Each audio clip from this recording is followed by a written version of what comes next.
Everyone, civil step की इस video में आपका स्वागत है। हम अपना स्थापना सीरीज के अंदर यूपीएससी प्रीलिम्स में पूछे गए प्रीवियस ईयर क्वेश्चंस को डिस्कस कर रहे हैं। इंडियन पॉलिटी का यह 7th लेक्चर है। इसके पहले के 6 लेक्चर आप हमारे चैनल पर जाकर के देख सकते हैं। आज के वीडियो में हम directive principle of state policy के पार्ट 2 के क्वेश्चंस डिस्कस कर रहे हैं। इन क्वेश्चंस को अगर आप क्विज फॉर्म में अटेम्प्ट करना चाहते हैं तो हमारे वेबसाइट civilstep.com पर जाकर के अटेम्प्ट कर सकते हैं। वहां से इसका पीडीएफ भी डाउनलोड कर सकते हैं और अपना स्कोर भी देख सकते हैं। तो चलिए स्टार्ट करते हैं आज का lecture. Directive principle of state policy का यह क्वेश्चन 9th है। बाकी के 8 क्वेश्चन आप इसके पहले के लेक्चर में जाकर के सुन सकते हैं। यह क्वेश्चन है, which of the following articles of the directive principle of state policy deals with the promotion of international peace and security. ये 2002 में पूछा गया था। ये फैक्चुअल क्वेश्चन है। अगर आपको नहीं पता है तो ऐसे क्वेश्चन को आप अटेम्प्ट नहीं कर सकते हैं। ऐसे क्वेश्चन में आप हेल्पलेस हो जाते हैं। अगर आपको पता होता है तो ही आप इसे अटेम्प्ट कर सकते हैं। इसका आंसर है ए, आर्टिकल 51। इसके डिटेल को हम आगे देखेंगे। Directive principle of state policy को हम अलग अलग प्रिंसिपल्स की कैटेगरी में क्लासिफाई करते हैं। इसके पहले हमने सोशलिस्टिक प्रिंसिपल को देखा है, गांधीयन प्रिंसिपल को देखा है। इस लेक्चर में हम लिबरल इंटेलेक्चुअल प्रिंसिपल्स को देखते हैं। लिबरल इंटेलेक्चुअल प्रिंसिपल लिबरलिज्म की आइडियोलॉजी को रिप्रेजेंट करता है। साथ ही साथ ये स्टेट को कुछ चीजें डायरेक्ट करता है, उसे समझते हैं। पहला है to secure for all the citizen है uniform civil code through the country. यह आर्टिकल 44 में कहा गया है। मतलब यह है कि पूरे भारत के नागरिकों के लिए एक यूनिफॉर्म सिविल कोड होगा, सबके लिए यूनिफॉर्म लॉ होंगे। लेकिन भारत इतना डाइवर्स कंट्री है कि सारे नागरिकों के लिए एक जैसा रूल बनाना काफी डिफिकल्ट टास्क है। लेकिन समय समय पे अलग अलग सरकारों ने इसके लिए बहुत सारे प्रयास किए हैं।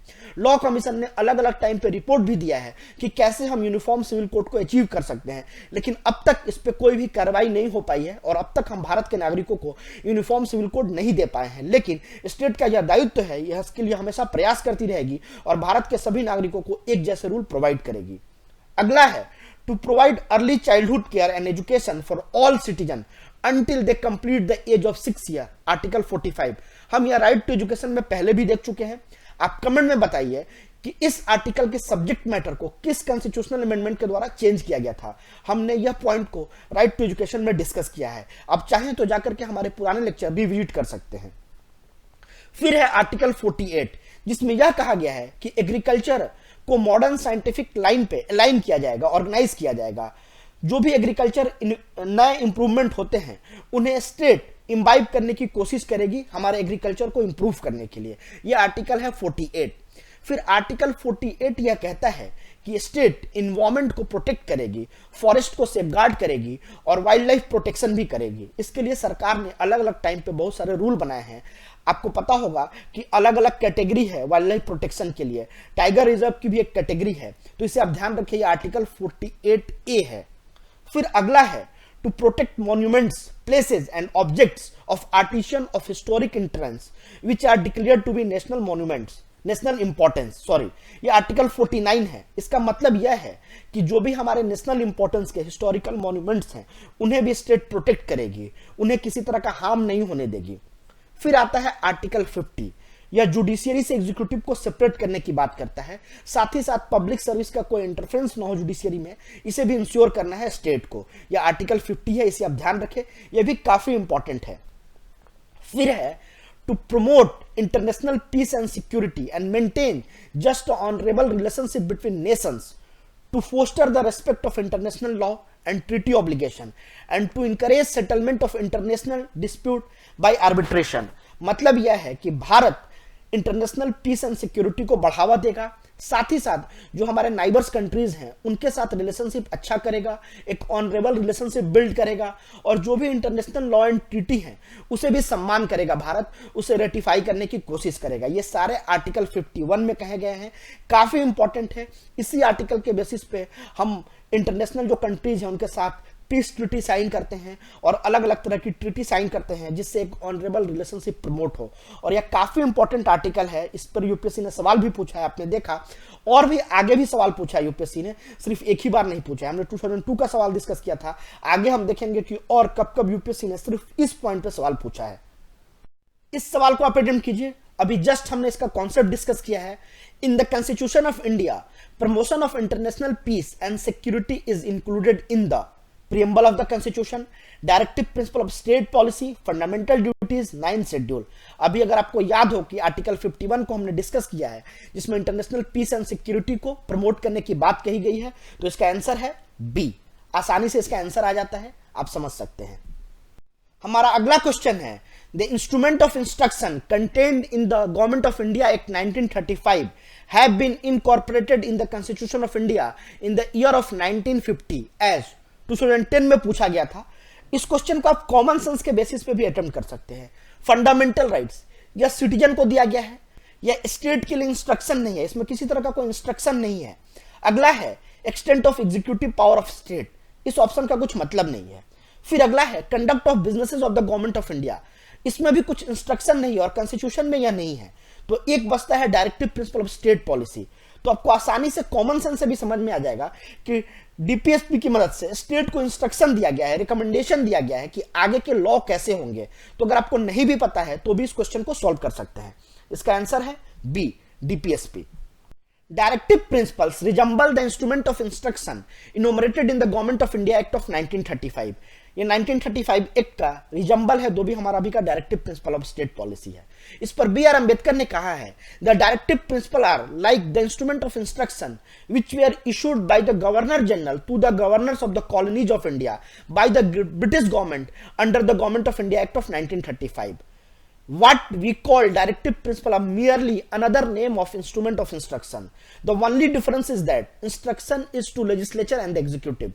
वहां क्या था, गवर्नर जनरल गवर्नर को इशू करते थे और यहां संविधान के द्वारा लेजिस्लेचर और एग्जीक्यूटिव को इंस्ट्रक्शन दिया गया है। बस यही डिफरेंस है, बाकी सब कुछ सेम है, ऐसा बी आर अम्बेडकर ने कहा था। हमारा अगला क्वेश्चन है, which principle among the following was added to the directive principle of state policy by 42nd amendment to the constitution. 2017 में पूछा गया था।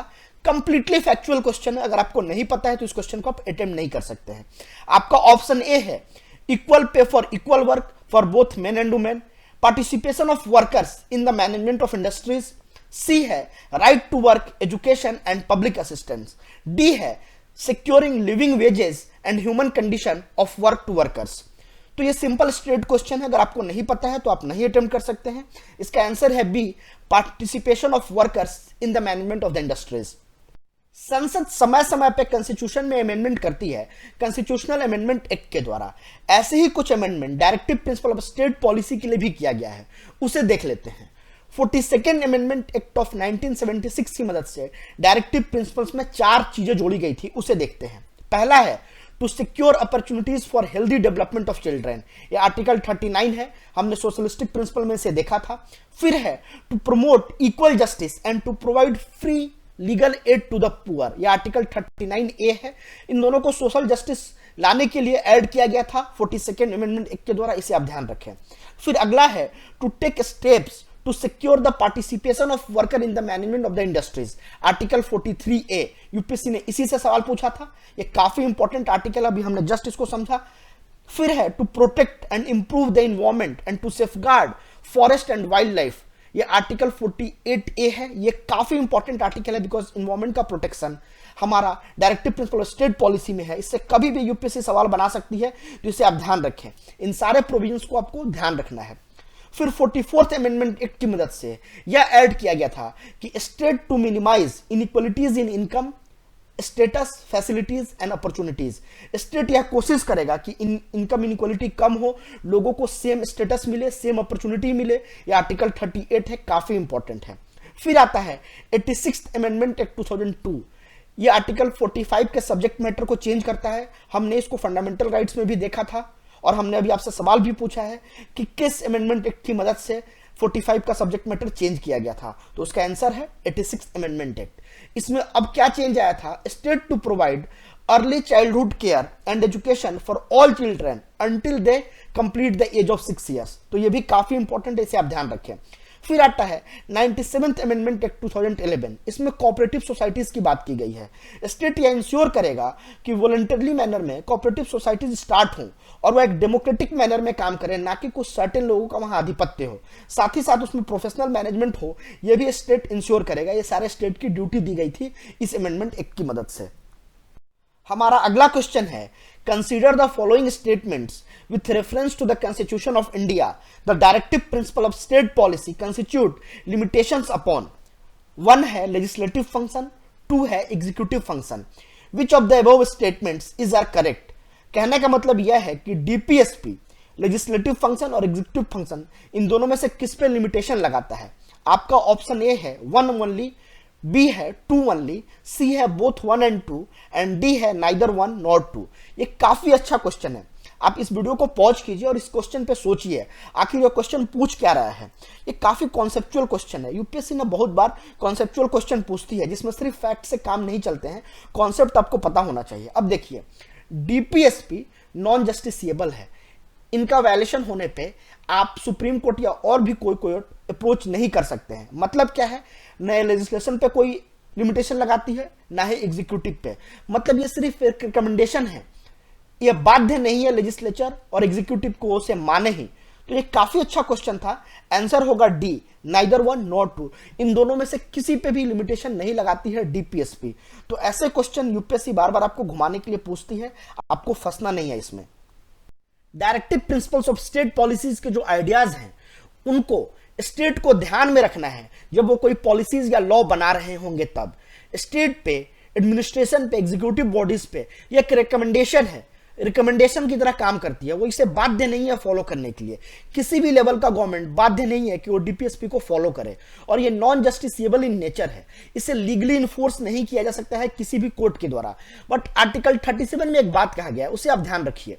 These principles are fundamental in governance of the country, and it shall be the duty of state to apply these principles in making laws.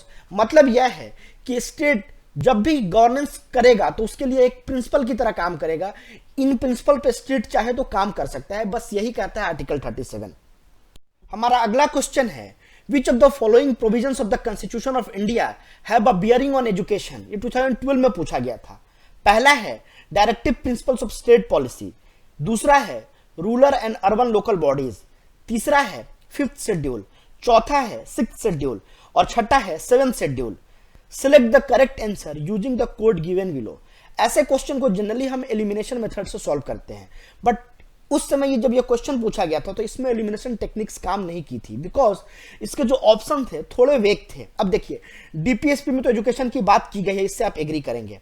Urban local bodies में भी different items define किए गए हैं, different subject define किए गए हैं, उनमें education एक सब्जेक्ट है. 5th और 6th शेड्यूल जो है ये ट्राइबल एरियाज में एडमिनिस्ट्रेशन को लेकर के है, और ऑफ कोर्स एजुकेशन वहां एक मैटर होगा. तो वैसे अगर आप देखें तो इसमें भी एजुकेशन की बात की गई है. और जो 7th शेड्यूल है इसमें भी स्टेट और यूनियन के बीच जो सब्जेक्ट का क्लासिफिकेशन है उसमें एजुकेशन भी एक सब्जेक्ट है. तो ऐसे तो इसके पांचों आंसर होते हैं और आंसर भी पांचों हैं. लेकिन कुछ लोग कहता है कि 6th शेड्यूल में कहीं कहीं एजुकेशन मेंशन नहीं है, एजुकेशन के बारे में कोई बात नहीं कही गई है. इसी तरह से 5th शेड्यूल को भी कुछ लोग डिस्कार्ड करने की कोशिश करते हैं. तो अगर आप 3rd और 4th को डिस्कार्ड करेंगे तो भी आपको कोई आंसर नहीं मिलेगा. देखिए, जैसे 3rd और 4th इसमें नहीं है और इसमें 3rd और 4th इसको भी हटा सकते हैं, लेकिन इसमें 1, 2 और 5 है. तो कुछ लोगों ने कहा था कि यह है, लेकिन जो ऑटोनोमस बॉडी की बात की गई है उसमें 5th शेड्यूल में, तो उसमें एजुकेशन एक मुद्दा है, तो वहां से कनेक्ट किया जा सकता है. तो इसके काफी डिफिकल्ट है आंसर फाइंड आउट करना. स्टिल इसका आंसर डी है. तो इसे आप ध्यान रखें. ऐसे कंफ्यूजिंग सवाल यूपीएससी समटाइम्स पूछ देती है जिसमें आपको कंफ्यूजन रहेगा कि इसमें है या नहीं है. तो जनरली इसमें all of the above safest answer होता है. ऐसा तुक्का नहीं मारने के लिए आपको बता रहा हूं, बट आप ध्यान रखिएगा जस्ट कहीं ना कहीं से आप कनेक्ट कर पाए कि all of the above answer आता है, तो जनरली आप ऐसे क्वेश्चन को अटेम्प्ट कर सकते हैं. होप आपको ये वीडियो अच्छा लगा तो इसे लाइक करें. कमेंट में हमें बताएं हमारे ये वीडियोस आपके प्रीलिम्स की तैयारी करने में कैसे मदद कर रहे हैं. और इन सारे क्वेश्चंस को अगर आप क्विज फॉर्म में अटेम्प्ट करना चाहते हैं तो हमारे वेबसाइट skillstep.com पे जाकर के अटेम्प्ट कर सकते हैं. वहां से इसका पीडीएफ भी ले सकते हैं. Thank you and happy learning.